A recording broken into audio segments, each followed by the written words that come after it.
số đây bọn bọn mỗi bằng cái này mình đong ở bộ xe trong stock thành tiếp bọn bọn PMAX SH 5 2000 pay bọn bọnขนาดปีมันpay 4มีหน่อย casting និង spinning សម្រាប់ casting ស្ពេចវាអស H ចុងអស H បងប្អូនរៀងរឹងគួរសមវាអត់មានបច្ចេក LB ទេប៉ុន្តែប្រហែលជា12 25ណាវាភាពរឹងរបស់វាបងប្អូនហើយសម្រាប់ spinning វិញវា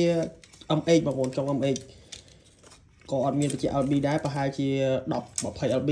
តាមខ្ញុំកាន់មើលជាក់ស្ដែងខ្ញុំបងប្អូនហើយកវល Fuji កវល Fuji បងប្អូនលេងអត់ស៊ីខ្សែទេស្អាតហើយតម្លៃវាជាង30ទេបងប្អូនតម្លៃជាង30សម្រាប់មួយត្រូវការចាក់ទៅមកបានណាបាទជើងម៉ាស៊ីនស្អាតណាស់បងប្អូនជើងម៉ាស៊ីនស្អាតបងប្អូនពណ៌វាមិនមែនខ្មៅសុទ្ធទេបងប្អូនរៀងប្រផេះកម្ៅបងប្អូនអញ្ចឹងសម្រាប់មួយរកប៊ូកូសៀប្រវាយ 2.29 casting ចុងអក្សរ H បងប្អូនអាចទៅបានបាទចុងអក្សរ H នេះនុយ14ដល់34ក្រាម PE លេខ 1.2 ដល់លេខ 3សម្រាប់ spinning ចុង MH នេះគឺនុយ7ដល់21ក្រាមបងប្អូន PE លេខ 1.2 ដល់លេខ 2 កន្លះអញ្ចឹងមួយអាចទៅបានបាទតម្លៃអែមតម្លៃជាង30កវល Fuji បងប្អូននេះកវលចុងបងប្អូនកវលវាមិនសូវធំហ្មងបងប្អូនដងរៀង slim អញ្ចឹងណាបងប្អូននេះឃើញចុងវាទំហំខុសគ្នាបងប្អូននេះ spinning ឃើញចុងរៀងតូចជាងអានេះ casting ចុងរៀងធំជាង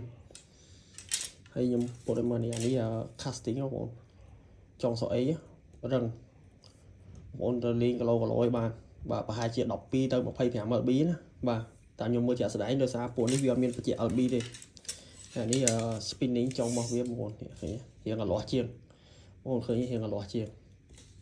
ប្រហែលជា10 20អានេះ spinning MH នេះអញ្ចឹងអាចទៅមកបានណាមាន casting spinning បងប្អូនតម្លៃល្អជាង30